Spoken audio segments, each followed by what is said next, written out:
Hello, everybody. Good evening, and welcome to the NFC East Roundtable here on the Let's Talk Sports Network. My name is Alan, and it's been a week, so a lot to discuss, a lot to talk about. Of course, this is Super Bowl week as well, so we'll be picking the Super Bowl and stuff at the end.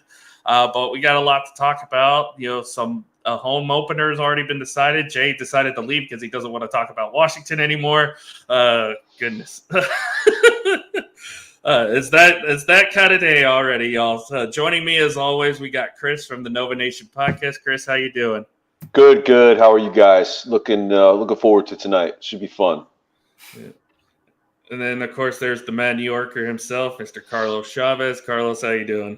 Hey. Happy Wednesday, everybody. Let's do this. And we did have Jay for a second. I don't know what happened, but it seems like he's having some technical difficulties, I think. He getting those calls, seeing if Keller Williams is interested in coming to Washington or not. Yeah. There he is. There's Jay. Yeah. What's up, Jay? How you doing?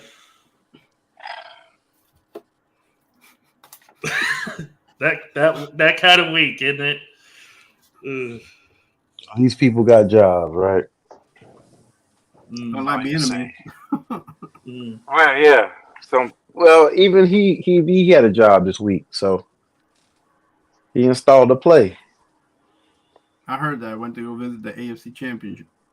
Yeah, he actually installed a play. They said talk, but no, he installed a play. If he ain't in the championship, he can do what he wants, right? Commanders gave him permission. Hey, make yourself useful. I mean, right? You not doing much of anything right now, so well, and might as well rip that Band-Aid off, because not only did we find out that not only is Eric Bieniemy not coming back, the new head coach in Washington is my former defensive coordinator, Dan Quinn. Congratulations, That leaves me in a conundrum, because now we're looking for a defensive coordinator, and everybody from Mike Zimmer to Mike Vrabel to guys that haven't been in the league in 10 years are still like Rex Ryan are getting interviews for that position. So it's like, what are we doing here? I know Jerry said he wants to go all in, but goddamn. But that wasn't the only thing that happened in Washington as well. You got yourself an offensive coordinator now, Cliff Kingsbury, after declining, verbally agreeing to being in Vegas. He decided to recant that agreement and decides to be the offensive coordinator in Washington. So Jay, we kind of talked about this before we went live, but what do these hires say to you right now?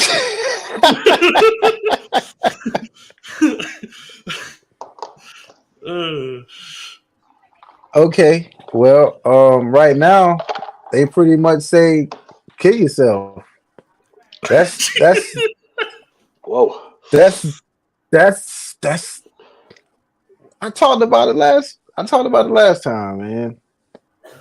The Dan Quinn thing with the right support, I welcome it.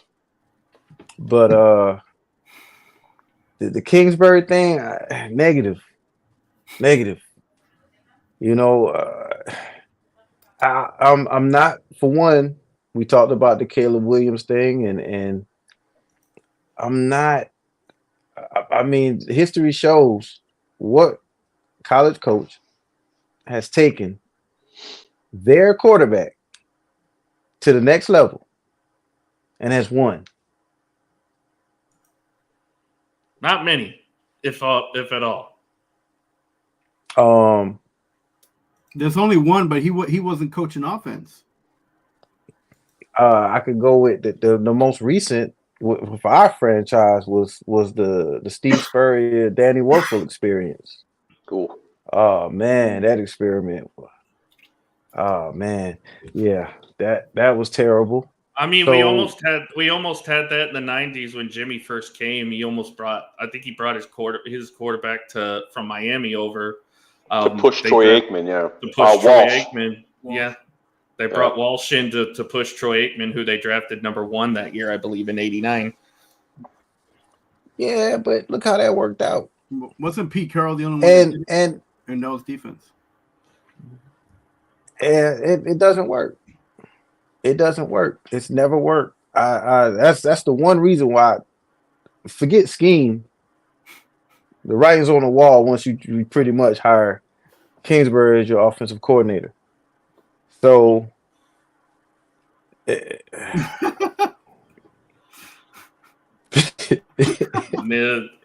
I mean, you're not wrong. Let me I'm pose gonna be like, huh? let me pose another scenario that I just thought of this in my head. Is Arizona 100% committed to Kyler Murray? No. Could there be a potential maybe Kyler gets traded to Washington now that Kingsbury's there? I would not rule that out. Ooh, That's a lot of money though. That is a lot of money for that contract, but I mean they got it to spend, but that is again. I would say I know the immediate reaction was they're drafting Caleb Williams. This is what's going to happen, but that was throwing the Kyler thing kind of makes sense too because Kyler, Kingsbury was the head coach in Arizona for a bit, and he had Kyler Murray there, so it makes sense. I hope so. I'm gonna be honest. I would rather go with Kyler than this can't be the path. This is not the reason why we went and got a superb GM in Peters, and we have an excellent. We have some type of appointed staff. As far as our coaching search and our personnel search, we did not do all that just to hire Kingsbury as an OC and for them to draft Caleb Williams. Like hell no, that cannot. If that's the reason why, then I need to fill out a damn app on Indeed for an NFL job. I mean, there's nothing there connecting those dots. Even like if you think about Dan Quinn and what he's about and what he's done, like yeah, he revives defenses, but now he's not gonna be a defensive coordinator. Now you're making him a head coach. And we saw what he was a head coach in Atlanta. Like we saw that. Like we saw that he was very passive aggressive. We saw that, he literally was just nodding his head as the Patriots are just slowly coming back. And he's like, okay, well, we got a good defense. He's just nodding his head. Oh, okay, we got an okay offense. Like, you want this guy as your head coach? Like, again, like, how much is he going to change? How much has he learned in Dallas that will make him better in Washington in the same division, mind you? Because that's not changing. That's it. No, I mean, the teams are already going to know what he's kind of scheming up defense-wise. I don't know. Yeah, but that's yet to be seen because the factors, we've seen some coaches, kind of get a second chance and kind of do a little better. But when it comes to the Atlanta job, and I try to have a different perspective with so many things. When it came to the Atlanta job, I still think like Rich McKay is a thorn in the Falcons side. I really feel like they can't excel as far any better with Rich McKay as an assistant to the owner Arthur Blank. I think in that situation, he had a lot of great opportunities. What he did with the opportunities, yeah. Look, they like I told you last week, they drafted Pat McKinley. They got him number 3 overall. They got some sacks out of him. They also got Vic Beasley. Well, he had like what 20 sacks.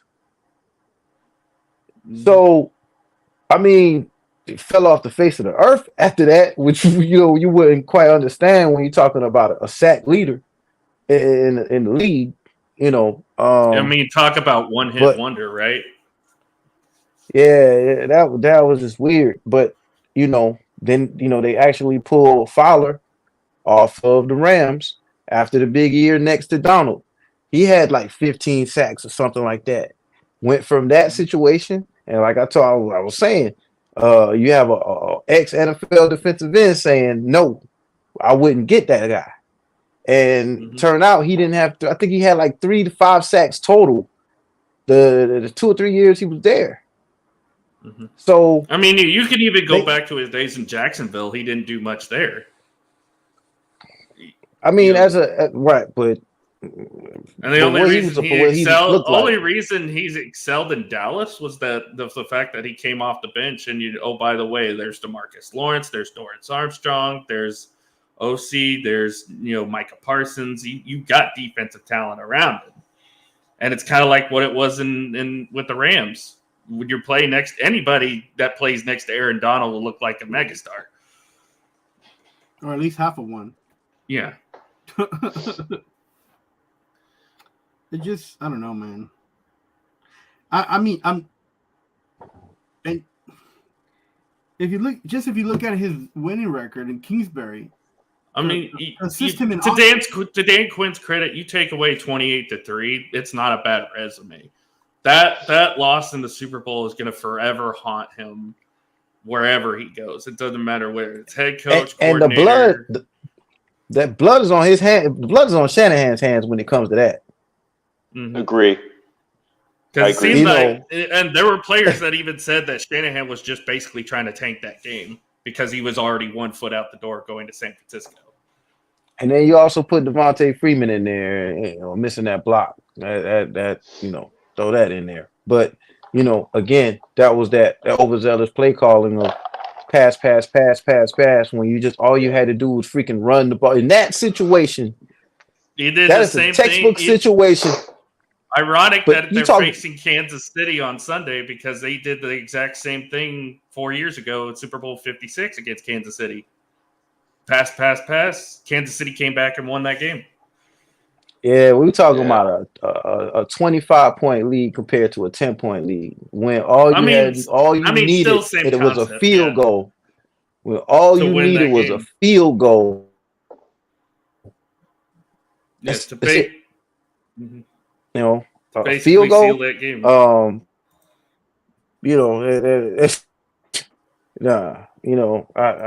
I hate the decision. I hate this decision. Yeah, what do we? You know what this feels like? It feels like that Dave wants that, man. I just about sleeves. What do we know? We're about to. What do we know about the Lions offensive coordinator, Ben Johnson? Is there any intel on why he turned it down and decided to go back to Detroit? Was there any more on that? Well, there's speculation from my co-host Keith Engel thinking that he just staying home, hoping that if there's another bad season from good old coach over there, that he can slide right in. And maybe from Dave Campbell, Dan Campbell. Yeah, because I mean there have been talks that Dan Campbell might be on the hot seat, but so he's just trying to put himself in a better position. I really don't think he should be because I think Dan Campbell's done a great job with Detroit. I mean, why put a guy on the hot seat who's got you're giving you your biggest success since the 50s? Because they don't get it. They don't understand that you get what you get, and that's the way Dan Campbell is, and he's gonna, just like Rivera's Rivera, and Dan Quinn's Dan Quinn, man. Like, you can't get upset if you hired the guy knowing who he is and what he does. Why are you getting upset? Mm-hmm. You know what I'm saying? Like, I don't understand that. I mean, that's why I don't like. That's why I never liked the pick that the Giants did. I never liked the Dabo and Schoen pick. I was like, why would you go from a coaching staff to that you had prior to a coaching staff that hasn't won anything in Buffalo? So I have Eagles related intel on Kingsbury. So the Eagles interviewed Kingsbury. That's right. Ended up giving it to Moore. So I forget, a beat writer had an inside source that said Kingsbury, when he interviewed with the Eagles, demanded to have full control over coaching hires on the offensive side of the ball, meaning he wanted to wipe out everybody and bring all of his own guys in without any input from Sirianni or the GM Roseman. So I think that's the reason why he didn't get the job in Philadelphia. That's one of the reasons, and I think they were kind of maybe they felt that he would, like you said, with Campbell in Detroit and this guy Johnson, that Kingsbury would be looking to undercut Sirianni in case the Eagles have another disappointing season. They'll can Sirianni and they'll hire me as the, hire Kingsbury as the head coach, like in the back of his mind.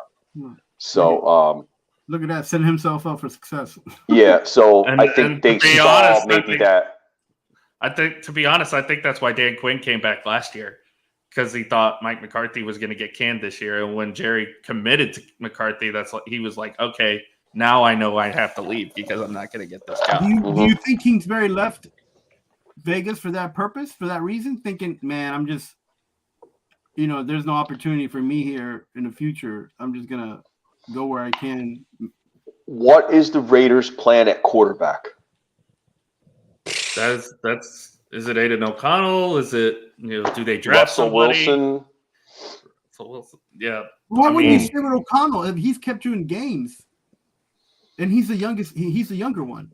He probably doesn't excite Kingsbury. I'm sure he probably went in and said, "Look, I need this. I need X guy. He's not the guy to be run fair, what I want." he did beat Kansas City without completing a pass in 3/4 of the game. So pretty impressive. Which is pretty impressive.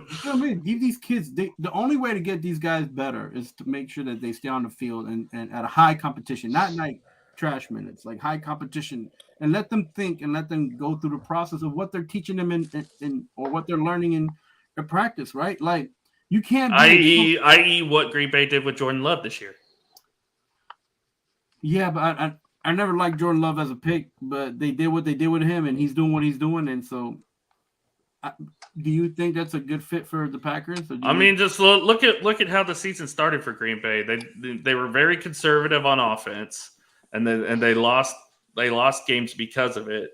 And then LaFleur, to his credit, was like, okay, I'm going to let this kid start ripping it, and that's when their offense started opening up. Also, not having Aaron Jones there kind of forced him to do it. More about Aaron Jones but than it was LaFleur. Now you let the kid rip it. He could show what he could do, even with the youngest roster in the NFL.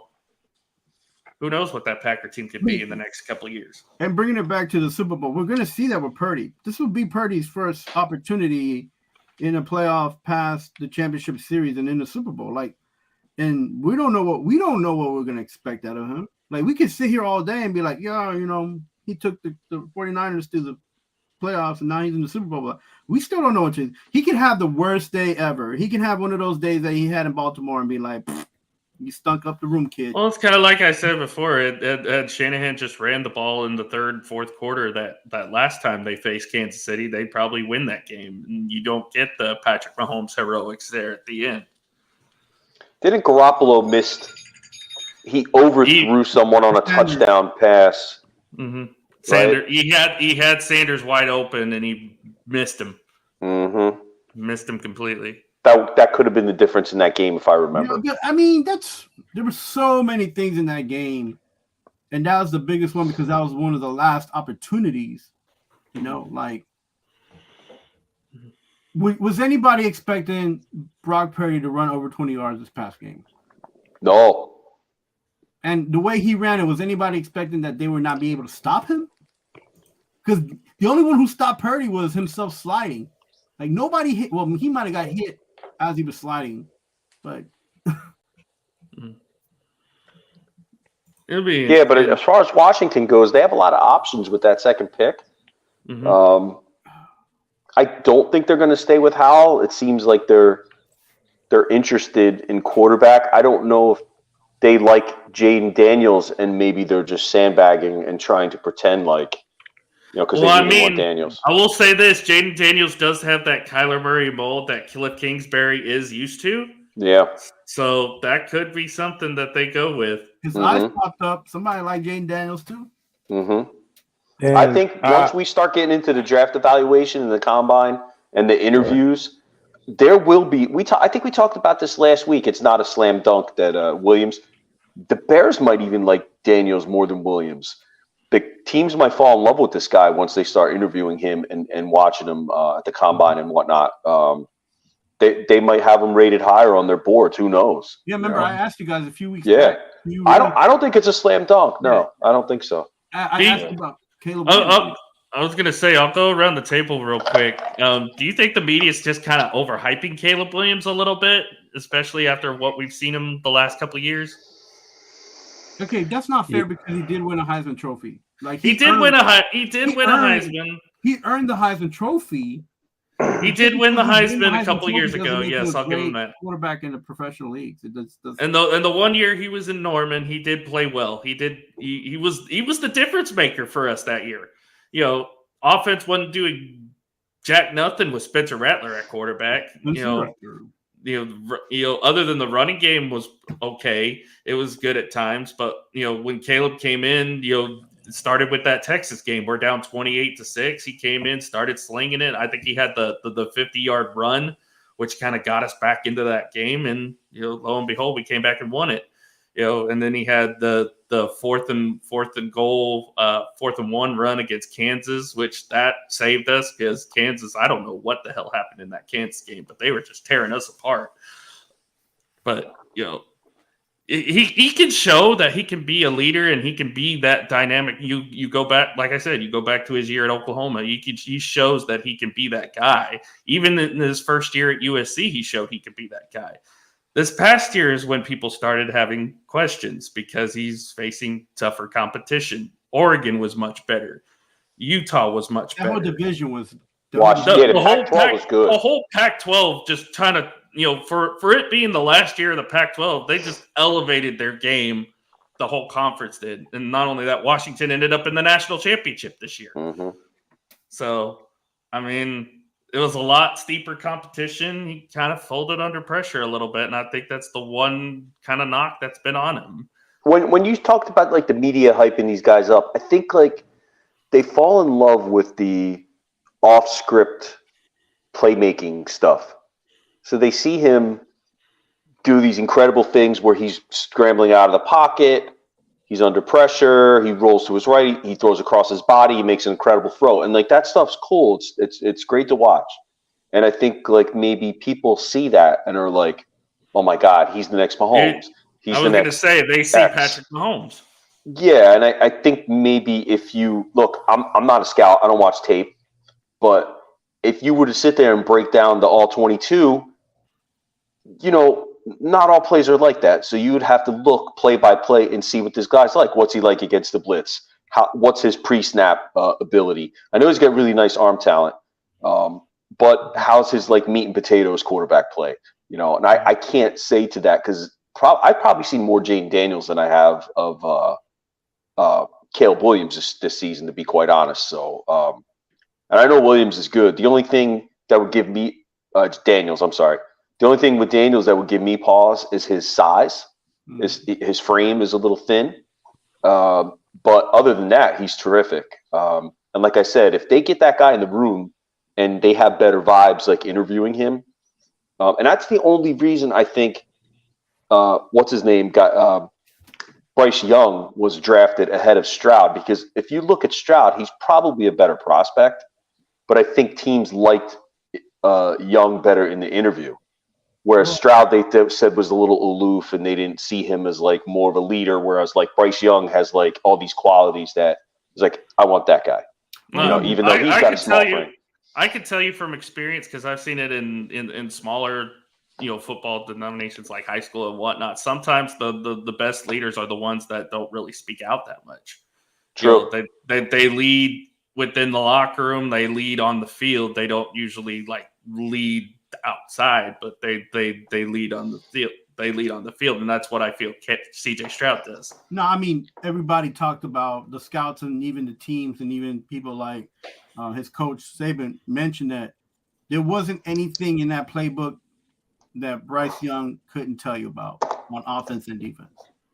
And, and that's what astonished. It was the fact that he can go in there and whatever you rip up, he'll be like, okay, this is how you do it. And he's always been the intellectual person, and he's always been a person like, that holds his family's always held him to a high standard, and he's always met he's always had academic achievement. So that was what was like, boom, I don't have to deal with this guy not going into the film room. I don't have to deal with this guy saying something negative or something just junky. So everybody was sold on him at not just his character, but his his ability to read football playbooks and do his job at the same time. Now, also was in the running for a Heisman Trophy as well, two times in a row, right? And he played at one of the biggest schools. So those three, those things all kind of entail why he was picked number one. You're not saying these things about Caleb Williams. You're not saying that his character, he's not coming out on Twitter saying things. Now, I'm not saying he's a bad kid.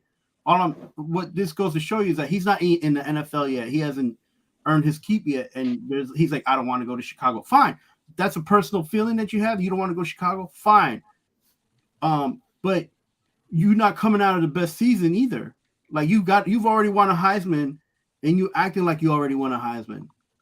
Well, as a guy from New York, is it kind of similar to what happened with the Eli situation, Carlos, when he didn't want to go to San Diego? Yeah, well, the Eli thing was there's even John Elway. There's a lot of guys who want not to go to a losing city. I don't blame anybody for that, not at all. Because the easiest way to get to a championship is to be in a situation where your team only needs a quarterback, and you're going to be that guy, right? So, but I ask you this: if you put Caleb Williams on the Jets or on the Giants, will either of those teams make it to the Super Bowl?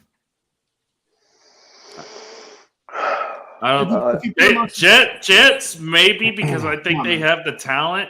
Because of talent, but you're talking about defense now. You're not talking about offense. But the tough part is going to be the AFC is just loaded. But I think they do have some weapons on offense. Giants for sure no. If you put Caleb Williams and replaced Bryce Young with them on the Panthers, is he going to take them to the Super Bowl? These are questions that you ask that maybe. I mean, this was originally Carolina's pick anyway, but maybe that's a tough ask. But it really isn't if this is your number one prospect. This is what happens. It shouldn't be a tough ask. It should be like, I don't care what team you go on, right? You should be that quarterback and that man to say, I don't care what team I'm going on. My goal is to get to the Super Bowl no matter what team I have. So if I have to score 27 points, I'm going to score 32 points. And I don't see that from a lot of guys no more. Like only one guy I know, and he's crazy and I can't stand him, is Will Levis. He'd be like, I don't care. I'm going to throw the ball out. I don't care. I'm going to do that.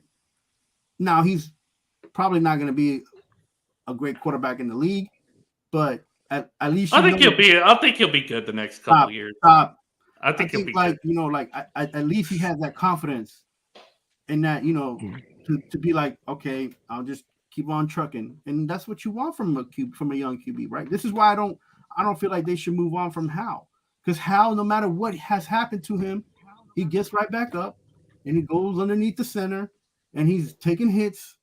He's taking bad calls. He's just trying to be there, and he's doing his job. And that's why some of these people are following him. I don't think they're doing a good job scouting around him and giving him an opportunity to maybe just be a quarterback one more year. And then you see, okay, first year, he only played, 4 or 5 games. Second year, he played the season. He was terrible. But we had a terrible team, offense and defense. Don't lie to yourself. You had a terrible team. Then this year, what did he give us? Can he win us 6 or 7 games? And can my defense win me 3 or 4 games? Right? You want to be right at the 10 spot. And then anything else between that is, your team coming together and putting a game together. That's why one of the reasons I like Russell Wilson is that he can carry a team to 5 to 6 wins. And he's done it every season. And people, talk about him.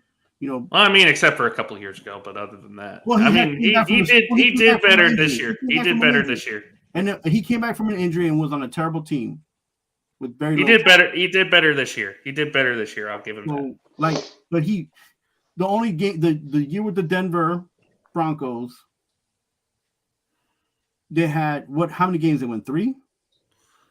The first year, I think it was like 4, 3 or 4. And then this year they won like 7 or 8. And he got himself 5 or 6 wins out of those 7 and 8 games.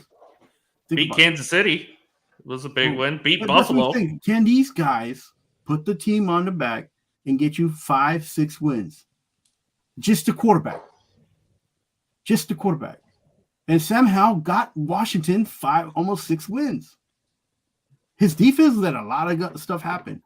But they were behind like 3 games, and Sam Howell brought them back in 3 games. Like, and people are like, "What the heck's Washington doing?" And then Jay's upset because they whiffed on a field goal, or they didn't go for 2, or But the kid got you there. Like, that's what you want. That's what you need. Like, I don't. Again, like someone like Baker, I don't like Baker Mayfield, but he will out 4 or 5 games for the Tampa Bay Bucks. And you got to give that guy. You got to give him the ball. Can he play better? Yeah. Does he need to play better? Yes. Does he need to work on his accuracy? Yes. But these guys will you some games. That's why Eli. That's why he's got respect, because he's plays every single game, and at the end he's going to get you in the season at least 5 games. Is he the best quarterback ever? No. But did he get you winning in a winning situation? Yes. Did your defense? Has he beaten Tom Brady before? Yes, in the Super Bowl twice. And the defense does always. The defense will win you games, and that's a proven factor in the NFL, up and down. Even nowadays, I mean, look at the Super Bowl matchup. You got 2 of the best defenses in the league right now, and you've got one that's very young in Kansas City, and you've got San Francisco, which is stacked with talent. Yeah, I know. I'm a talking head right now. Would you be okay with having Sam Howell back one more season instead of drafting Caleb Williams? Not any other rookie quarterback, but Caleb Williams in particular. No, you done okay. No, I'm not done with Howell. What I'm saying is, I was about to say is, if you're not sticking with Howell, please tell me about the trade for either Fields or maybe even Kyler Murray. You know what I mean? So you're done with that. That means you don't want him on your roster anymore. That means he's just a placeholder. No. If you're not, what I'm saying is, if we're not keeping Howell, like, please tell me we're getting a veteran or somebody that's already in the league. I don't want to draft Caleb Williams. There you go. Yeah, I don't either want. Would you take Russell Wilson? Would you take Russell Wilson? They're not going to do that. We either want Sam Howell, or they trade for Justin Fields, or even Kyler Murray is not an option, because there is no way from how that ended in Arizona that they Kingsbury is going to be matched back up with Kyler Murray. Like, maybe they talked about it. Who knows? I don't know, but just the way it ended, I don't think that. It's just weird. I've never sat back and had so many I don't knows about what my team could be doing. I just want to get at least to that combine. It's like Chris was saying. I just want to get to this combine and see, what measures up, because I wouldn't be mad if it went defense. Right.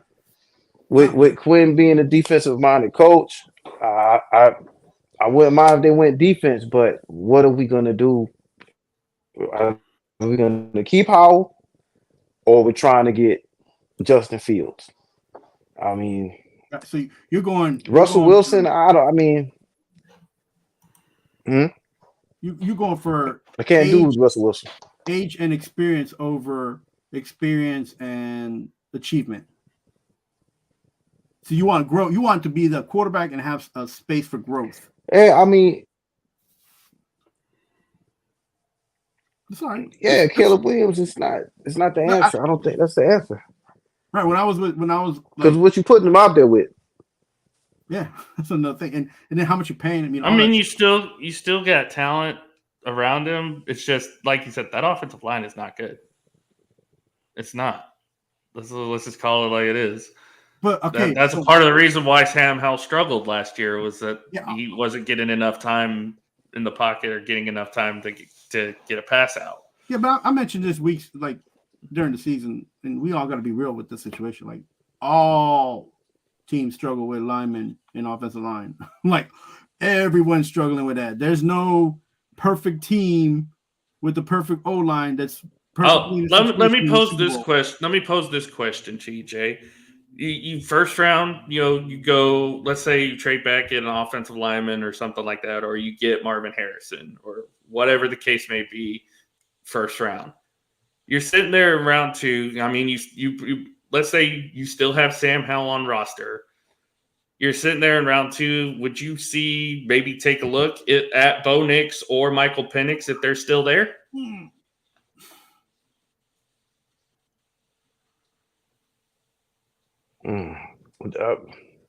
That shows that we're not committed to that quarterback, whoever that quarterback is. Fair enough. I don't know. That's sort of reminiscent of. That's why I said, like, it's one thing to build, it's another thing to do the Groundhog Day thing, and that's what we're doing if we make those moves.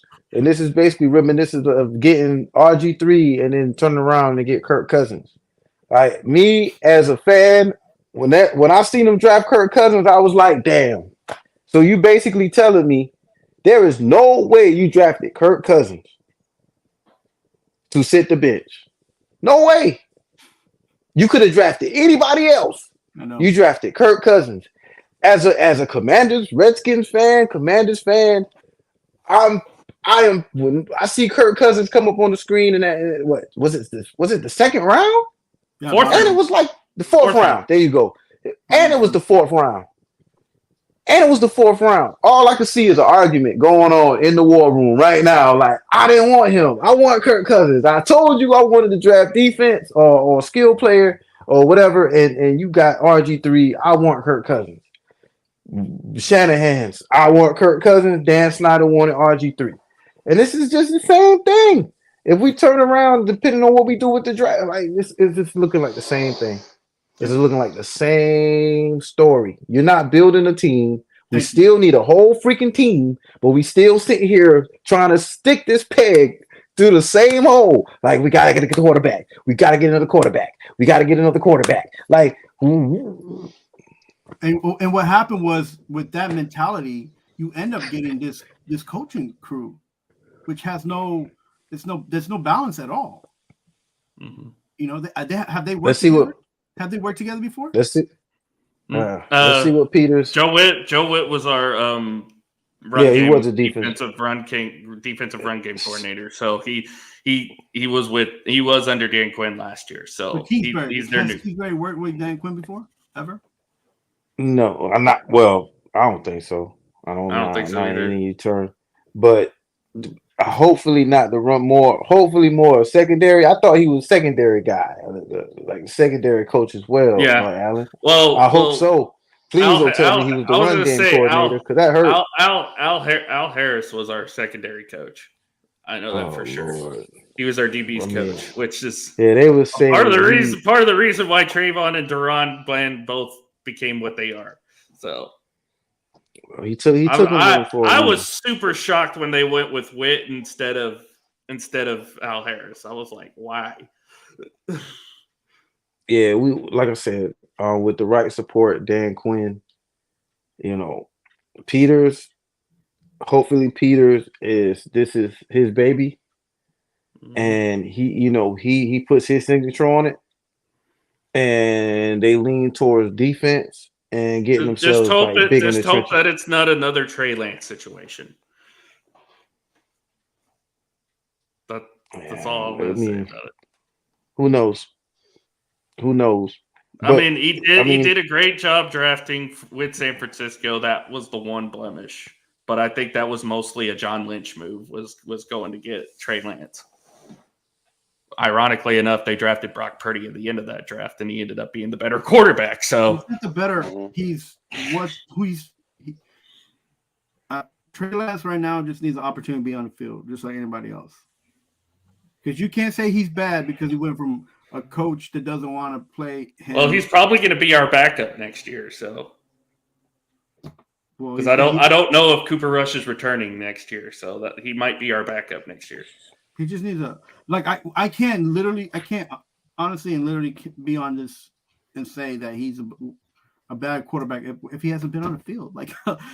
Just because he got off from one team to another doesn't mean that he's bad. It doesn't mean that he's still like what you expect, But I was saying, in fairness, in the couple games he did play, he did get hurt. So a lot of QBs get hurt. It's like that's kind of like running theme now, which is why I feel like Caleb Williams for me, like, to choose him if I'm on the first three teams. I got to be weary about who he's playing in front of. That O-line is going to be and the tools that he has is going to be a difference maker. If you got to retool all that, why would you put him in that situation? Well, I mean, Washington has cap space too, so it'll be interesting to see what they do with that. You never know. Again, you're going backwards again. Speaking of Dallas, like I mentioned before, Dan Quinn is now the head coach in Washington, which means the Cowboys are without a defensive coordinator. And everybody from Mike Zimmer to Rex Ryan to the guy selling popcorn down the street is being interviewed for this defensive coordinator spot. I am not sure at this point of what I want. I don't want Ron Rivera at all because I've seen that experiment. I'm not willing to go through that experiment. Rex Ryan, probably not. I think he's past his prime. Mike Zimmer, I'm kind of open with him coming back because he's been. What? Hold up! Whoa! He was on our staff. He was on our staff a while ago before he went to Minnesota. I will say, if I had a choice, it would be Mike Vrabel. But I don't know if Mike Vrabel wants to come back. That's the thing. If we were hiring from outside of the organization, I want Mike Vrabel. But I don't know if he wants to coach this year. 3 words for you. Ken Norton Jr. I'm telling you. I mean, I wouldn't be upset about that. He needs to be back. He needs to be coaching. He goes to college. The thing is, I think this is all going to be for show. I think they're going to hire from within the organization. I think it's going to be Al Harris. That's just my thing. That's just what I think. But knowing Jerry, he wants to go all in, which is why he's getting all these big name guys coming in here interviewing and making a big deal about it because he wants to go all in. I don't know. Somebody try to make sense of this because what was your biggest problem in not making it in the playoffs? Was it your offense? Cannot stop the run. Cannot stop the run. Who you think will help you as a coach to do that the best? Man. Nobody who's been interviewing. You're talking about wanting a cornerback safety coach. He ain't gonna help you stop the run. He'll help you set. He'll help you set up a defense. But did they interview Leslie Frazier? I think I don't think so. I don't think so. He might be on the list, but I don't think so. I haven't heard that yet. I'm surprised they interviewed Rex Ryan. Not to get too into X's and O's, but Rex Ryan is a diehard 3-4 guy. Has Dallas ever run a 3-4? Mm-hmm. How long ago? That was back when Wade Phillips was our head coach. Well, That's back when we had DeMarcus Ware, which I pretty think long time ago. I think a 3-4 would actually benefit Micah a little bit. Right, but then you would need to reconfigure other pieces. Mm-hmm. Well, they lost Van Der Esch. They're going to lose this one guy because of is it Lawrence? Who's that one guy who has all the issues with the law right now? I think it's Armstrong. Yeah, they're going to lose him. Like so, they got. I think Lawrence. I think it would work for Lawrence because you can move him in the inside a little bit, and he plays good on the inside. You'll have OC there. You have Sam Williams there, who does well on the inside as well. You just need to figure out linebacker. That's really all you need to figure out. That's all you need to figure out. You really need to figure out what the linebacker is going to be. Because you're going to have Micah. What do you have in Damone Clark? What do you have in Marquise Bell? How healthy is Demarion Overshawn going to be when he comes back next year? Do you go in first round, go draft a linebacker, or second round, go draft a linebacker? I think that's really the biggest problem in our defense right now is linebacker. Other than Micah, even though it's kind of sketchy, he's been kind of sketchy this year. Linebacker's been our biggest issue, and stopping the run. I think a 3-4 would help benefit that if we really want to focus on that. But I'm still stuck on you saying that Zimmer. I know. You said Ryan was out of touch, but Mike Zimmer is it? Man. Woo! I mean, Only Zimmer's because of younger. familiarity. He ain't more. I will say though, we did have Rob Ryan on our staff, so who knows? We might be. I don't know what the hell Jerry's doing at this point. And how'd that work out? Because they're twins. How'd that work out? It was a terrible defense. He wasn't. He was special teams, no, or he was defense. No, he was our defensive coordinator. Oh, that's right. That's right. He was. I think the one big game he had, I think it was against Pittsburgh, when Dallas won in overtime because Brandon Flowers had an interception there late. But other than that, I can't remember. I think our defense was like middle of the pack stat wise when Rob Ryan was running it. Either that or it was like towards like the 20s, something like that. Very little talent on that team, by the way. Defensive wise. Yeah, there was very little. There was very little talent because I think that was the last year. Players on that defense. Because where it already left Dallas to go to Denver, you had Sean Lee, who was probably your best player, even though he was still banged up with injuries at times. You hadn't drafted Leighton yet. You hadn't drafted Jalen Smith yet. You were still trying to figure pieces out, and your best secondary player was a guy that was past his prime that he got from Kansas City and Brandon Flowers. Didn't they have a couple D linemen that were overweight that year too? That couldn't. Yeah. And then I think a year or so after they drafted Randy Gregory and that whole. I mean, he was okay. It's just he had his issues, and now he's in San Francisco playing in a Super Bowl. Who would have thought? Yeah, they didn't do him any justice at all on personnel wise. And looking on from the outside in, it just they expected Ryan to pretty much revamp that defense. Without no talent. With no talent, it's depending on his name, and that's one thing I noticed. Let me correct that because I don't want to sound. And I will say when Rod Marinelli took over, that's when they started to get better. No. That's when it started to get better, and then Marinelli left. Him and Chris Richard left, and then it went to the oh my god, what is happening 2020 season when we were historically a terrible defense. That's why I kind of have high hopes for Dan Quinn in Washington because the year before he got there, our defense was god awful, and then it instantly got better overnight. But when you needed him to step it up, those last 6 games, they weren't around. You didn't hear Michael Parsons. You didn't hear Bland. I was gonna say I don't know what happened with the scheming in those games, especially Buffalo. I was like, what? Why the hell are we not putting 8 guys in the box? Because James Cook is eating you alive. Why are we not trying to stop him? Same thing in the playoff game. Aaron Jones. Why are you not trying to stop him? He made it clear at the press conference that he definitely looks forward to getting to work with this defensive line, these defensive tackles, and I hope he stays true to that because everybody's saying that Jonathan Allen might be on his way out the door. So, hopefully that proves to be the difference, and that could be something he can build on. That defensive line, that interior. Mike McCarthy was supposed to change and be better with the what was that called? The that he didn't read the stats and the analytics guy. He wasn't this, and he's going to be open-minded and try different things. And mind you, he did do better this year. Dak played better with him calling the plays. So I'm just saying, it was a success in that regard, but like you said, defense kind of gave up towards the end of the year.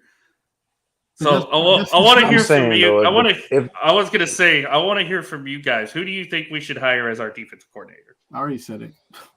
You said Ken Norton. I heard that. Ken Norton Jr. I like that.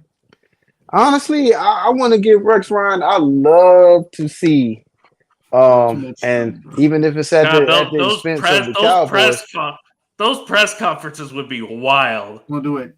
And I love to see those guys go back I love to see those guys that get up there on the panel and they're talking about how bad the defense is. Can you imagine, after what he said about the Ravens?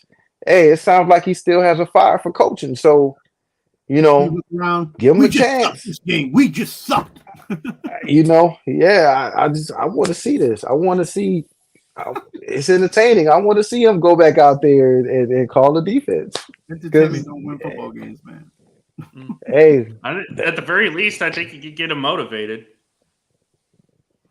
yeah, I mean, and he has the proper, he has the right guy, the right, person, which is Parsons. I mean, you can't mess up but so much.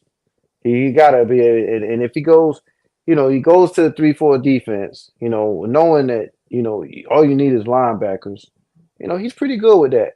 He's pretty good with taking guys, diamonds in the rough, man, especially as far as linebackers. I was so excited for Overshawn this year when we drafted him last year. Like, I was so excited. I was so upset when he got hurt in the preseason. I was just like, oh damn. Because you had him. I feel like you have him on one side, Leighton on the other. That's a great combination. But Leighton's probably not playing anymore, and now you basically have a question in linebacker right now. So, what do you think, Chris? Who do you think should Dallas bring in for DC? Oh, I mentioned Leslie Frazier. I think he got a raw deal in Buffalo. You know what I mean? Seems like they kind of pushed him out. I know McDermott is a defensive coach, and I think he might have even taken over the play calling, defensive play calling from him. And Frazier just said he was taking a leave of absence or something like that. So it sounds like they kind of froze him out. I know the Eagles were interested in him. He's a good veteran voice. If not, maybe they do go higher from within, like you said, maybe Al Harris, ex-Eagle corner, Green Bay Packer. That might be a good choice. Seems like the players really like him, and he's a Mike McCarthy guy. Yeah. So look, there is a lot of talent on that defense, no question. I don't think you need to be. I don't think a scheme change would be good, to be honest. I saw it happen with my own eyes when Andy Reid left and Chip Kelly came in, and Chip Kelly instituted a 3-4, and it took them. The defense was a disaster, and they had talent on that defense. So I don't think it's as easy as just a flick of a switch. No. So I think if it ain't broke, don't fix it. Bring in a veteran 4-3 guy like Frazier, or hire from within. Promote one of your position coaches. I think that would probably be the best option. Especially like you said, you got a stud linebacker coming back from injury. Hopefully he's good to go. I know you're losing Van Der Esch probably. You're also getting back Diggs. So I mean that's also massive. So I think you got the pieces in place, and I think whatever decision they do make, I think you're like handing over the keys to a Ferrari pretty much. You got the best defensive player in the NFC, probably. I think they're going to be moving on from Gilmore, if I had to guess. Yeah, because I think they're going to go Diggs Bland on the outside and have Jordan Lewis be the nickel. He's your slot corner, yeah. What happened to Wink? Didn't he interview? I would take Wink. He's good. Wink. I'll take Wink. I would be so upset. Well, I mean, it is the season for our coaches to be going to other teams within the division, though. So, I mean, Kellen Moore's going to Philly. Dan Quinn's going to Washington. I'll take Wink and Martindale. Oh God! Look, if the Eagles weren't able to get Fangio, I think Wink was their guy. Wink is it's just the fact that he's gonna have the opportunity of a lifetime. The Cowboys defense already set up for success. Like, I will ask you this, Carlos: do you think he takes the year off? Wink Martindale? Wink Martindale's been trying to get a head coaching job since 1975. I don't know. All I know is that he's a good coach, man, and like he does defense well. I don't know if he'd be a good head coach. I just think if he just does what he does and keeps doing it well, he should just, stick with that. But I will ask you, Carlos, have you heard anything out of Giants camp recently? Because it seems like the news is just kind of dormant in New York nowadays. Well, they got a special teams coach a few weeks ago. Then they got then they replaced me with Bowen. Are they trying to?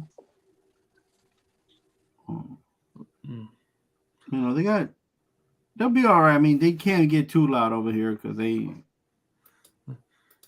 Are they trying to repurpose the turf in MetLife for the it's gone. Cup They're getting coming rid of in? that. That's probably the best news the Giants have to give out to everybody is that they're getting rid of the turf to change the grass. So, and then they're are they doing that specifically for the World Cup, or is is that something that they were going to do regardless? I think they're going to do that regardless. And then the NFLPA was like, well, 92% of the players prefer grass anyway, so we should do that throughout the NFL, which is hilarious.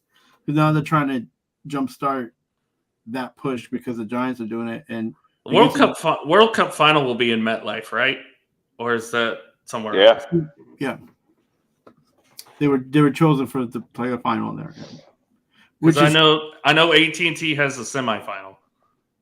My thing is it's like I'm glad it's close, but what are these 80,000 plus fans gonna go and do around the stadium because there's nothing here?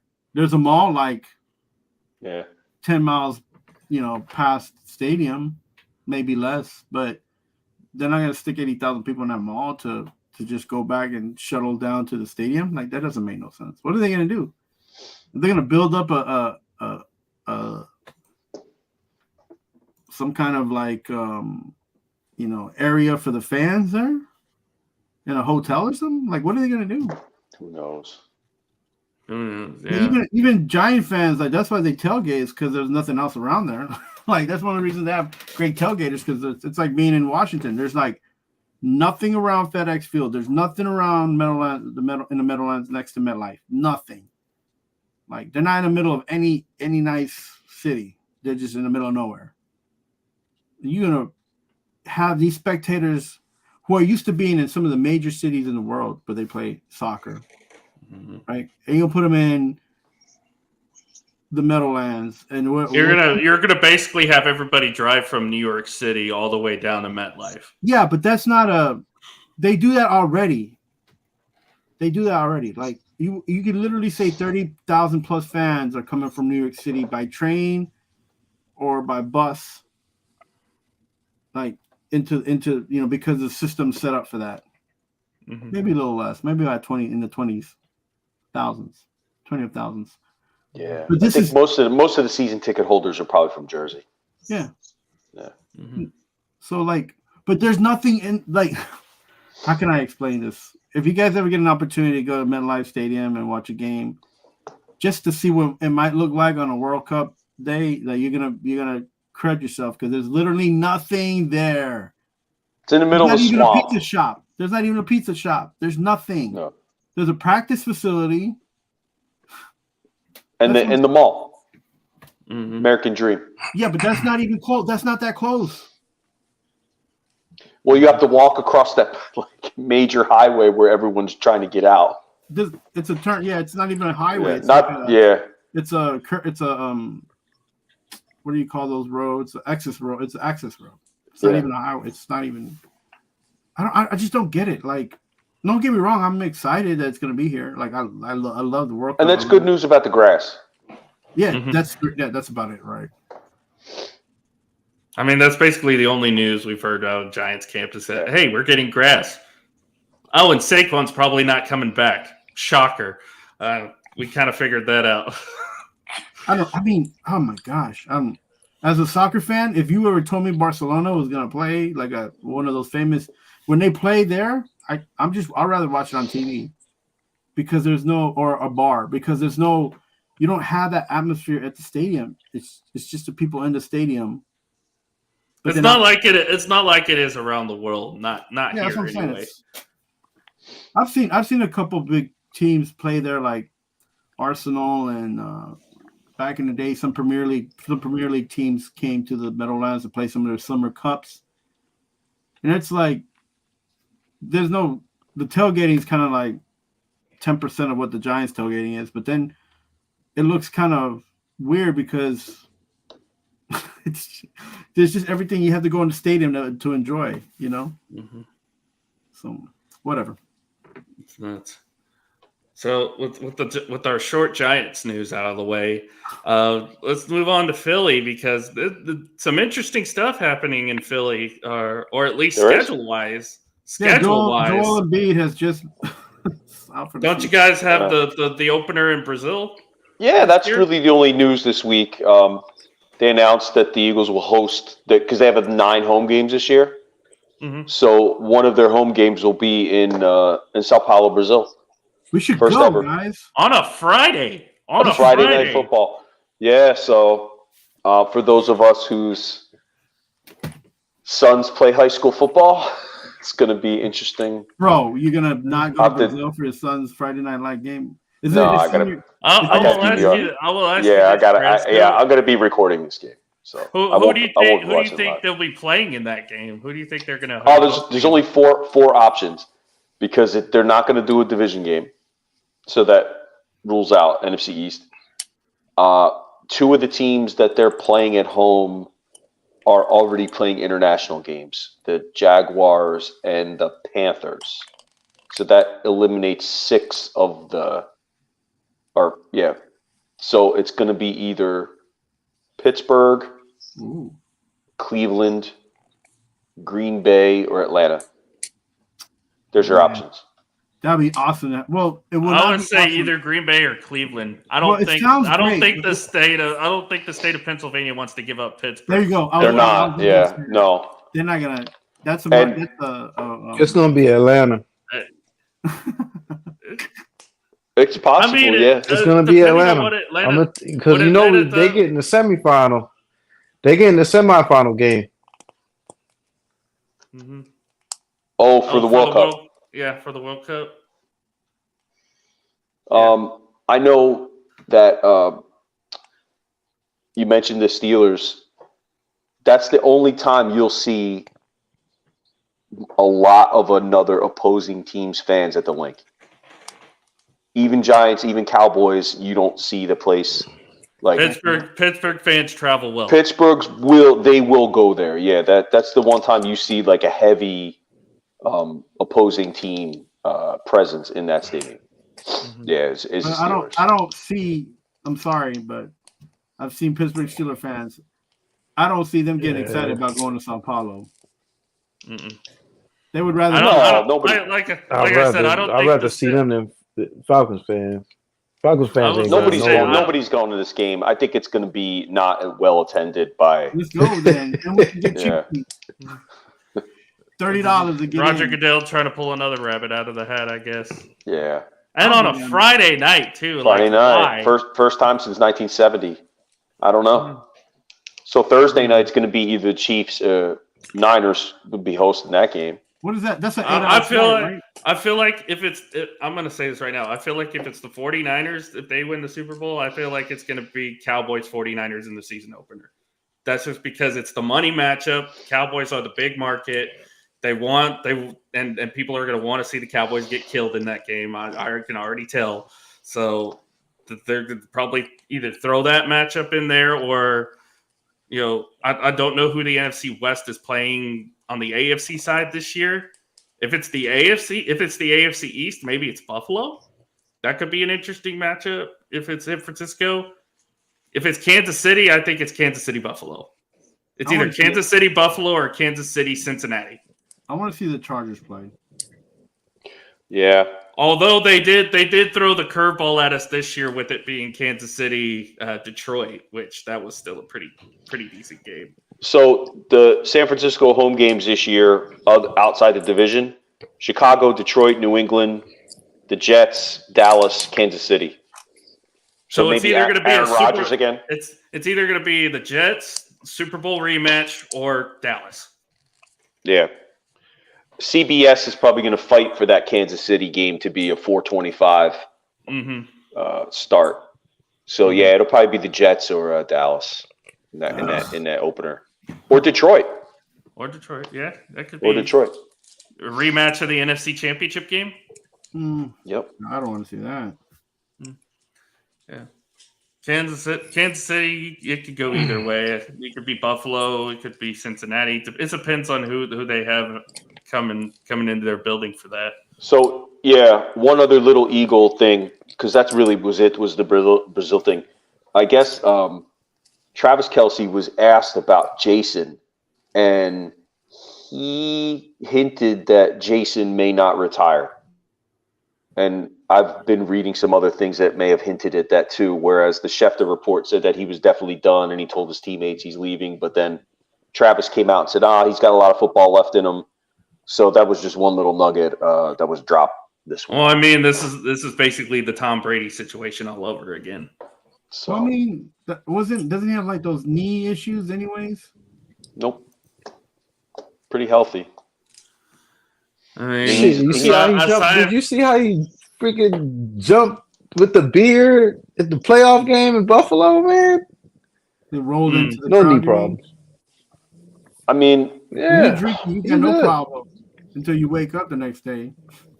yeah, I think like for a 35-year-old guy, he's got, he can't get on the floor and play with his kids, but he's never missed any time. I don't know. I mean, I wouldn't mind seeing him come back for another year. I don't have a problem with it. Mm-hmm. I don't want to. I mean, aside from being at the bottom of the pile for every time they do the tush push, I'm pretty sure he's pretty healthy. Yeah, He's played at a pretty high level the last few years too, so it's been pretty impressive to watch. He's been one of the better centers in the league. Yeah, but he's mentioned it on the podcast a few times that it's some BS that he's got to be. He's too old to be doing those things. Being on the bottom of that pile. Yeah, he's not a fan. He's not a fan. Not a fan of being at the bottom of that pile. No. Yeah, I don't blame him. And then you have other 200, 300-pound guys on top of you while you're trying to just get a yard or two. That's not fun. And he's mentioned in a few podcasts that why does he have to be the one that they point out at if he gets beat when he's the one that they need the most? Like he doesn't like if you're gonna call me out, then you got to give me. I mean, that is kind of weird because offensive linemen usually don't get that much attention anyway, right? Unless it's like a false start or you're Jawan Taylor and you're a walking false start or a holding. But other than that, offensive linemen don't usually get that much attention, which is, it's weird that they point that out all the time, especially with Kelce.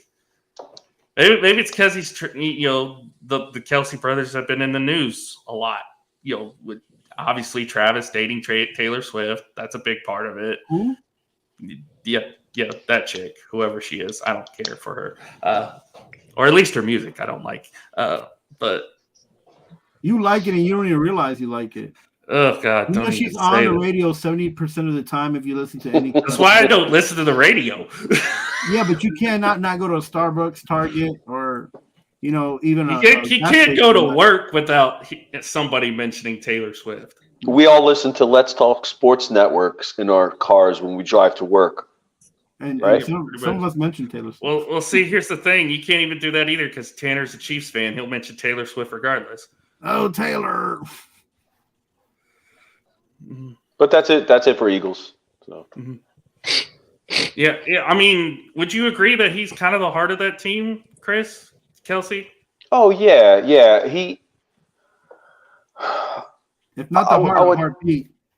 Yeah, I would say so. I think he's the more like outward heart. But if you follow the team, Brandon Graham is a big. Glue. He's a big heart glue guy too, and it looks like he's gonna call it a day. Although he wants to play one more year, I don't know how he's gonna do. So Fletcher Cox, I think, is gonna move on as well. So it's gonna be kind of like a lot of the older players are slowly kind of moving on, but we'll see because Cox actually played really well this year. The only problem is he made a lot of money, so I think they'll have to either take a severe pay cut, which he probably won't do, and then he'll probably hang him up, or maybe he goes somewhere else and takes one last. He can always come back in the middle of the season. Yeah, he might come back for one last go round, one last pay somewhere. Like I'm not gonna go through training camp. I'm not going through this. I'm not going through that. I'll come back in the middle of the season when they need somebody. Yeah, but no, Kelsey's definitely, he's definitely one of those guys, So be sad to see when he finally does go. Mm-hmm. Yeah, the old guard everywhere seems to be moving on. Starting to see some of the old guard leave. So, yeah. It's like Rascal Flatts up in here, man. Yeah. I'm moving on. Well, we kind of already mentioned it. We've kind of already teased it throughout the show. The Super Bowl is this Sunday. 49ers, Kansas City. Chris, what's the line at for this game? It is San Francisco -2. Ooh, the 49ers favored. Yeah, it was 1.5. It just went back up to 2. Over under is 47.5. Interesting. Yeah. Jay, I want to go to you first with this. What are some of the keys to the game on both sides for both teams? 47.5. Don't do it, Jay. Don't do it.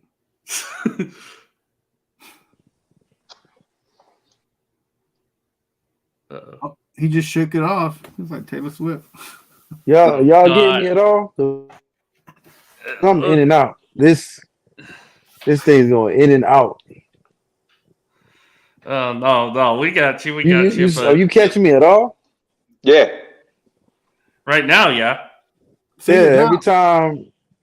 Yeah. So,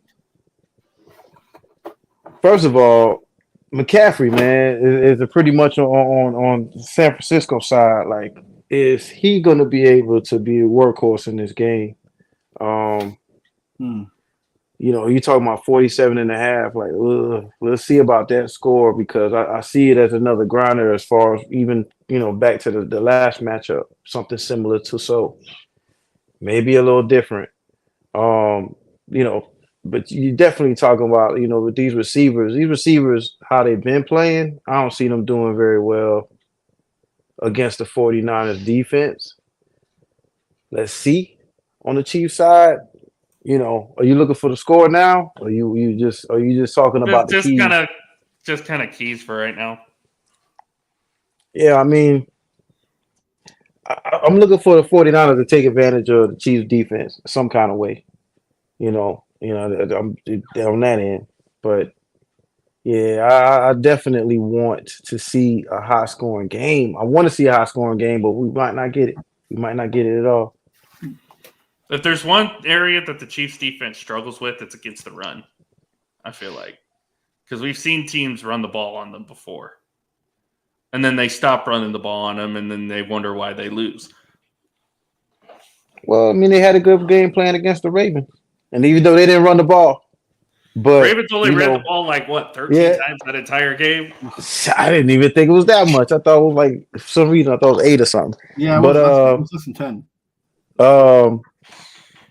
I mean, they did well in that game plan, so maybe they're not stopping. They're not stopping San Fran, But as far as the run game, you just want to see how durable McCaffrey can be throughout the game. When you say that, he's gonna bust his ankle the second. Please don't say that, because I mean, please don't say that, because I don't want to see it. That seems to be the stigma with the 49ers, though. Anytime they game. When did OBJ get hurt? During the Super Bowl or a playoff game? It was a playoff game, I think. I don't think it was the Super Bowl. McCaffrey, he's never been in the Super Bowl. No, I'm talking about OBJ. When did he get hurt? He got hurt in the Super Bowl. He got hurt in the Super Bowl. The Rams-Cincinnati Super Bowl. Yeah. He got hurt in the Super Bowl. It happened. He would have been MVP had he stayed in that game. Probably. Hey, this is $2 million grass show. So wait, what kind of grass are you talking about? Like the turf, the field turf? No, this is grass. This is grass.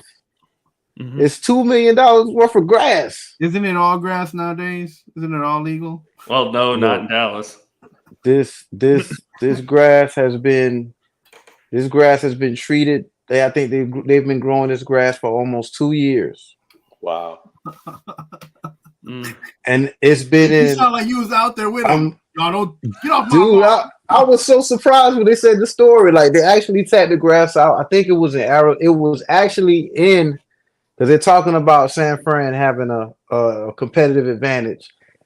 From Vallejo, they had this grass, and they like during the summer they had it like dried out or something, and then oh my, they would wheel it in every night, to so it won't get cold, so it won't freeze. Mhm. They've been taking care of this grass for almost like about 2 years. I'm not lying. I'm serious. Just look it up. Yeah, Look it up. It's a crazy story. I'm astonished that that's something that you bring up about the grass. I mean, Man, somebody breaks their damn leg, man. that sometimes it don't I have don't to do think with the so. grass. Sometimes it don't have to do with the field. It's just a player not trying to do too much too quick. It's physics. As long as it's not the grass from Washington, I think we'll be fine. They've been growing that for 6 years. Trying to anyway. They've been doing it outside the FBI building for 6 years. I will say that this is going to be I think I kind of agree with you, Jay. I think this is going to be a fun matchup. It should be. I think McCaffrey should have a big day, or at least 49er side wise. I think he's pretty much the factor. I think for Kansas City side, I know it's hard to bet against Patrick Mahomes, but I don't think Pat's going to be a factor. I think it's going to be Pacheco, because you look at what the last 2 games have been for the 49ers. They've struggled against the run. Aaron Jones had a good game against them. Jahmyr Gibbs and David Montgomery both had good games against them in the championship game. No, they didn't. Collectively, yeah. In the third quarter, man. Collectively, they did. And then they just stopped running the ball again. They just stopped running the ball. Nah, bro. All right, bro. We're not gonna talk about Detroit anymore because they are where they are and they are who they are and they say who they. I'm just saying, San Francisco has a weakness against the run. We'll say that. Yeah, they do. That. So this might be an Isaiah Pacheco game. You never know. Carlos, what do you think? What are some of the keys to this game for both sides? Kittle, if he has a good game, San Francisco usually has a good game. He blocks for McCaffrey on that one side that he runs a lot on. He makes the short passes when Purdy needs to get out of a jam. He sometimes go out deep to get them yardage. So if he's good and he does good, San Francisco does good and play well. They play well. So Purdy himself, man, if he can run the ball 10, 15 yards again this game, if he plays like he played against Detroit, they have a better chance of winning than Mahomes playing like Mahomes usually plays, because the difference is the defense on both sides of the field. I think that San Francisco has, even though they haven't played well, has a deeper and better defense than Kansas City. Now, Kansas City's, they're faster, they're younger, so they don't have a memory but San Francisco's defense and their players have been in the Super Bowl before. Some of these other cats who are in Kansas City, who are just coming in, and so we'll see what goes on. But I feel like right now San Francisco gets the edge because they're the tools and all the players that they have on offense, and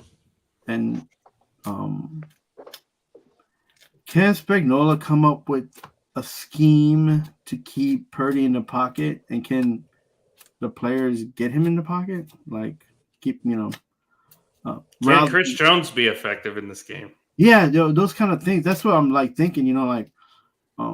This will be Purdy's first game in the Super Bowl-esque type environment. Yeah. Yeah. So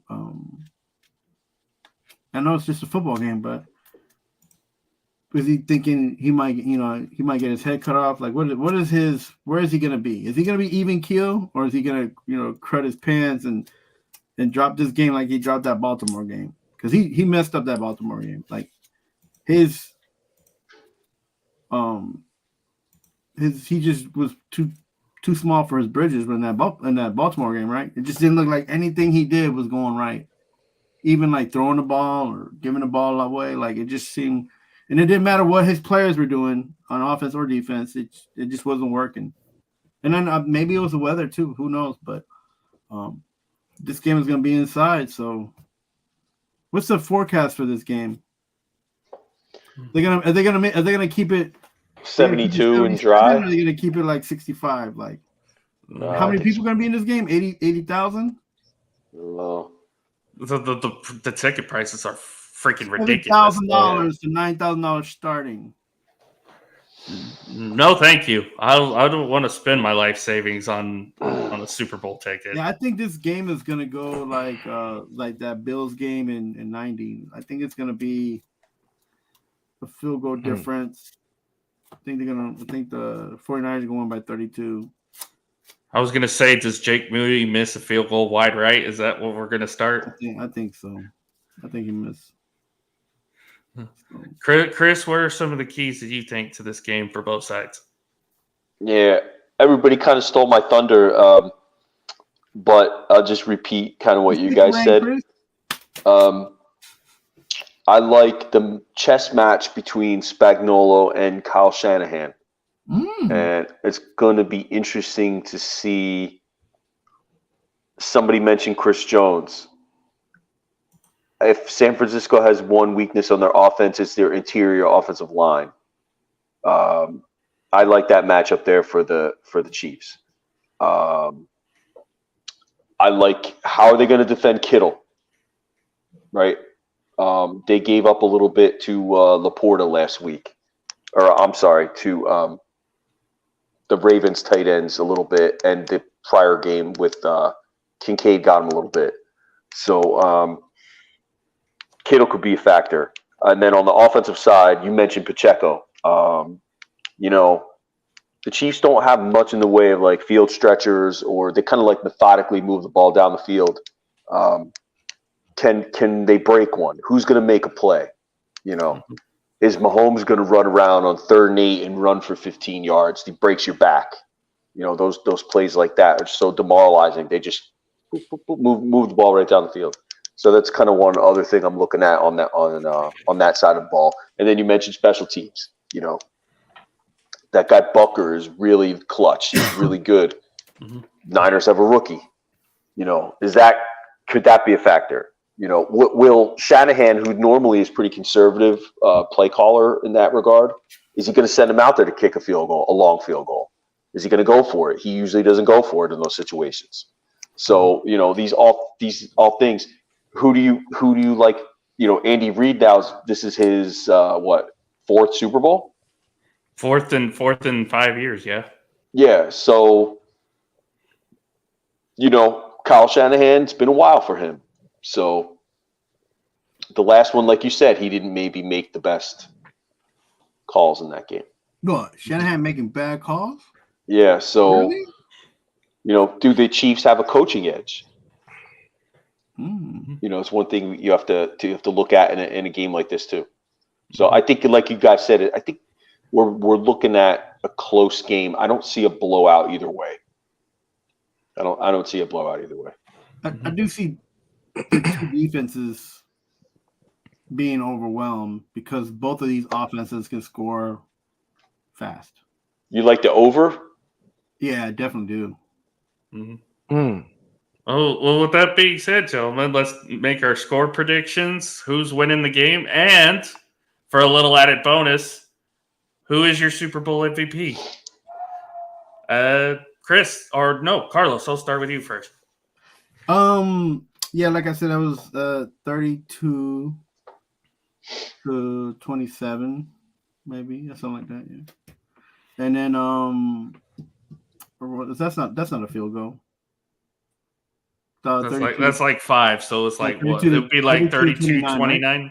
Yeah, 32-29. And I like the MVP to go to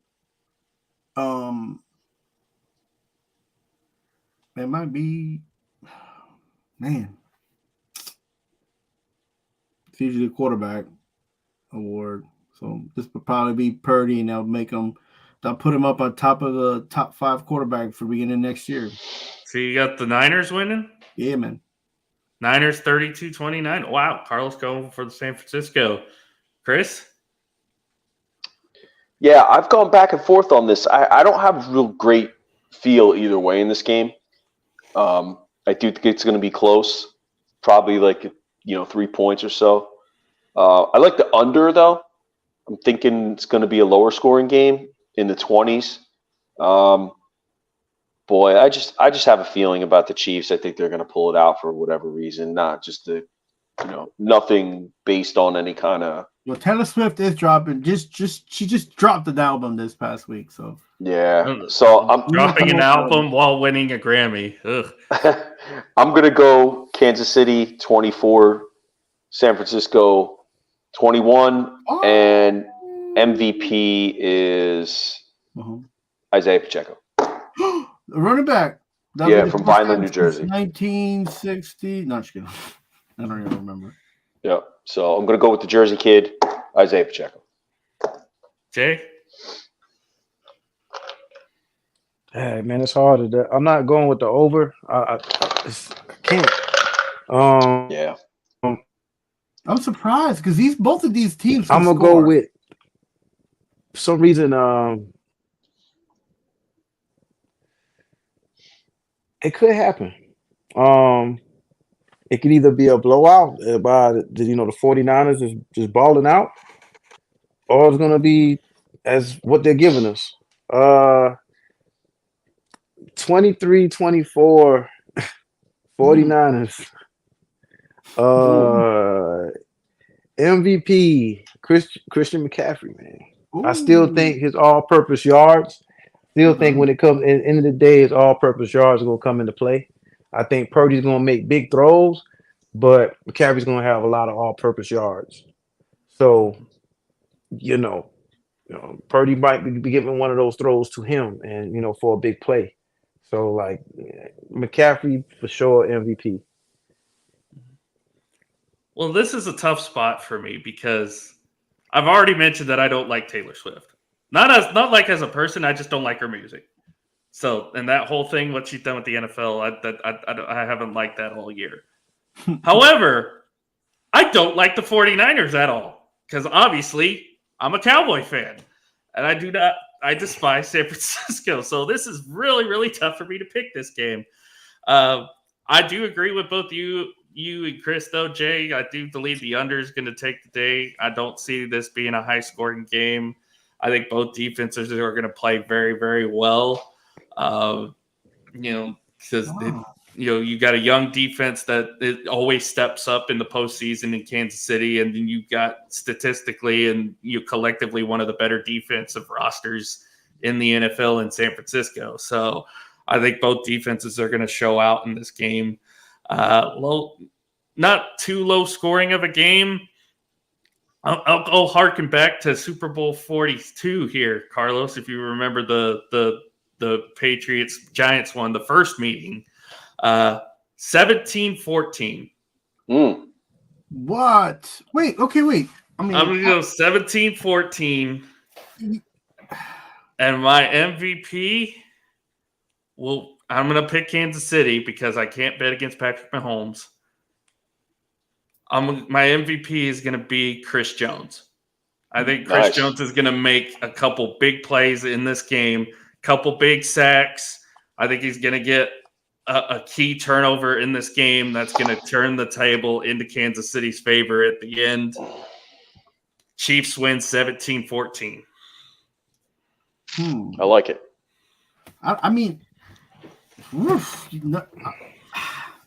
what can I mean, any two teams that come back and win any game, it will be Kansas City and even San Francisco. I mean, it's so hard to bet against Patrick Mahomes, but I can also see why Vegas would think the 49ers would win because Vegas is very close to San Francisco. It's a lot closer how many than points were they down Kansas from City Detroit? is. How many points were they down from Detroit? They were down. I want to 24-7. Yeah, it was like 24-7, something like that. How many points did Detroit score in the third quarter? 0, right? Also, remember, and Carlos does kind of bring up a good point. Kansas City did not score a single point in the second half against the Ravens. No. Nope. The Ravens defense did the job. It was the offense that did the offense. So that's kind of something. That's why I think it's going to be as low scoring as it is. That's why I think it's going to be 17-14 because I don't think either team's going to score in the second half. I just think these defenses are going to be overwhelmed. They don't know who to block. They don't know who to contain. They don't know what to like. They're going to be in like scramble mode. So when their defense is in scramble mode, what happens is like you're going to allow miscommunication to happen. You're going to allow 1 or 2 touchdowns just by until you control yourself and you figure out, okay, let's focus. Let's pick. The edge here would go to Patrick Mahomes then because he would be able to make more plays than Brock Purdy, I think. Ooh, I mean, we haven't even mentioned Ayuk. We haven't mentioned Jurus. Brandy Ayuk, I think if the 49ers win, he's my dark horse MVP. Ooh. Because I think he could have a big game too. Again, this game's going to be close. It's going to come down to a field goal.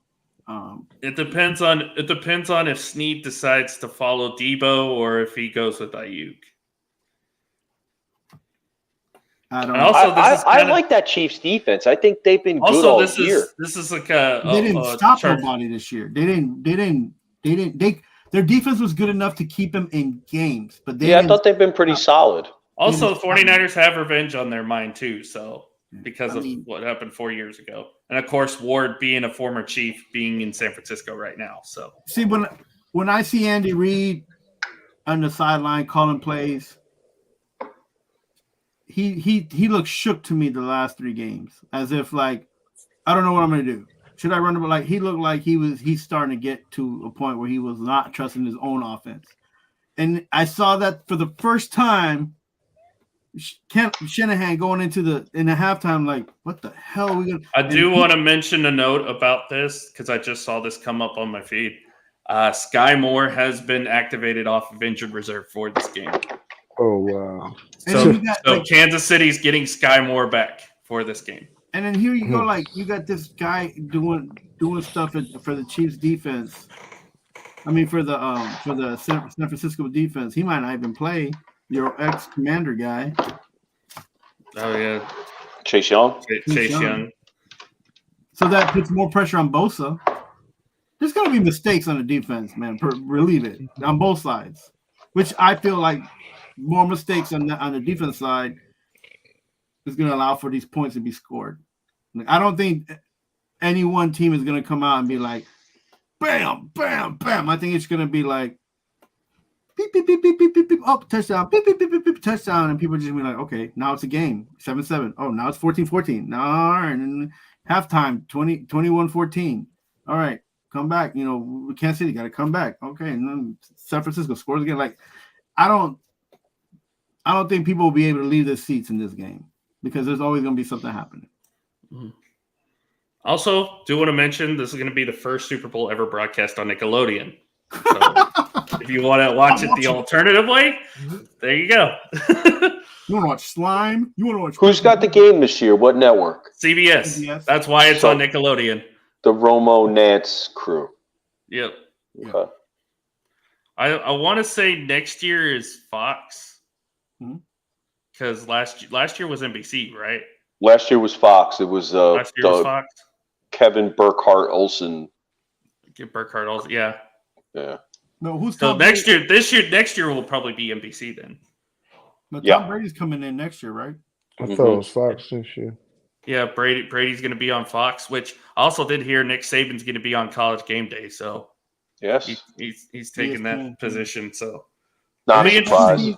And he's doing the draft. Mm-hmm. That'd be fun to watch him do the draft. So.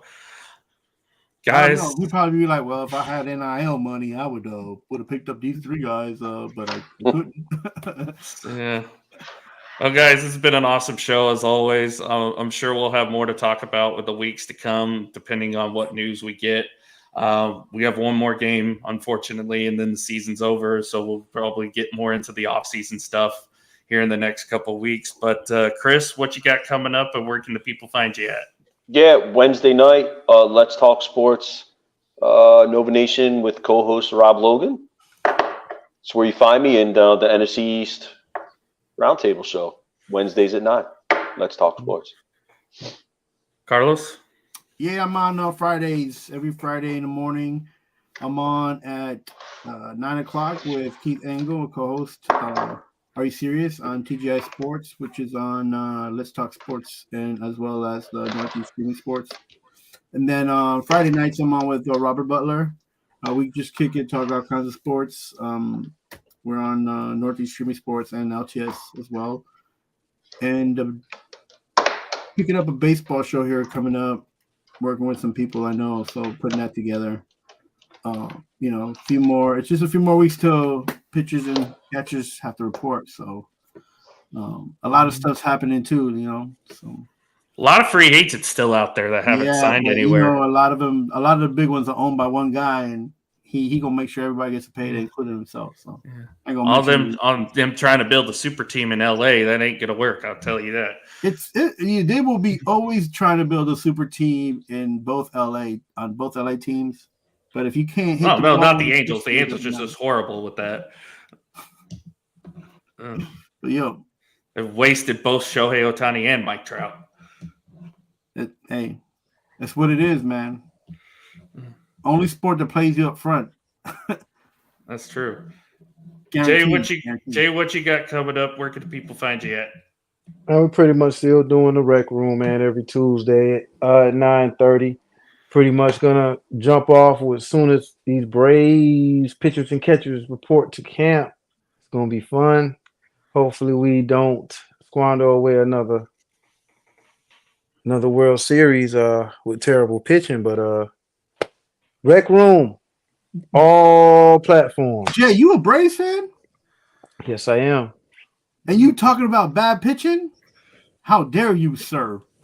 Hey, man, that's the only thing that kept us from, we'll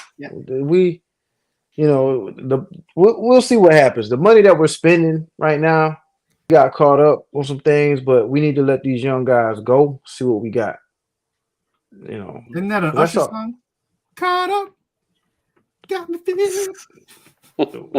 That's what we are. We are, man. We need to give these young arms a chance, man, and see what we have. If not, we need to get somebody, man. Not anybody over the hill.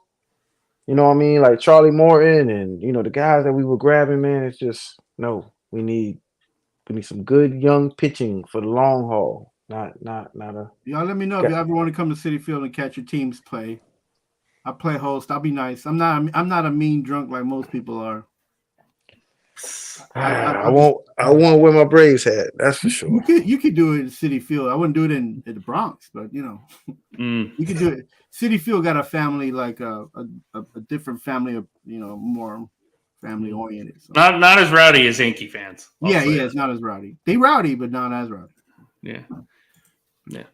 Well, for me, Saturday, one-on-one with AP, my new interview show. This week's guest, if everything goes right, it's going to be Tanner Dawson, our fearless leader here on LTS. Tanner Dawson, who is by the way, if you haven't heard already, he's a big-time Kansas City Chiefs fan, and his team is in the Super Bowl. So we'll definitely be talking about that, all other stuff. Probably talk some KU basketball as well. A little bit of that on Saturday. Sunday, I do want to mention that they are doing a Super Bowl special on Sunday. The LTS show will be, I want to say 1 p.m. Eastern is when they said it was going to happen. It's going to be like a 2-hour event. There'll be a bunch of guests coming on. They'll, predict Super Bowl, talk about the game and all that good stuff. That'll be on Sunday. And then Tuesday, might be bringing back the baseball show. We'll have to figure out a time on that as the Texas Rangers get to defend their World Series title. Whatever. And then Tuesday nights, which is our slotted time now for the show, On the Mat with myself and Mr. First Down. This is our brand new wrestling show. Check that out, 9:15 Eastern on Tuesday night. So, yeah, that is our. We have finally decided to settle on Tuesday as the date for that show. So I'm excited. It's just if you want to see us both dead tired, check out last night's episode because we were both dead tired. Anyway, anything else, gentlemen, before we end off here tonight? That sounds like a wrestler's name, man. Dead tired. Dead tired. Yeah. Enjoy your Super Bowl Sundays. Be safe. You guys too. Have fun. Mm-hmm. guys, we hope you have a great rest of your week. Like Jay said, enjoy the Super Bowl. We got one more football game, and then we got to wait another good 8 months for it to come back. Although we do get spring football, but it's not the same. We'll definitely be back over the course of the next few weeks. We'll probably be back next week to talk some more NFC East news if there is some. But yeah, other than that, hope you guys have a great rest of your week. Again, enjoy the Super Bowl. Love y'all. Stay safe. Go Kansas City because I can't pick San Francisco at all. Love y'all. Stay safe. Jay's done. Have a great night, guys. Take care. Have fun, Swifties. Don't ruin the game for us.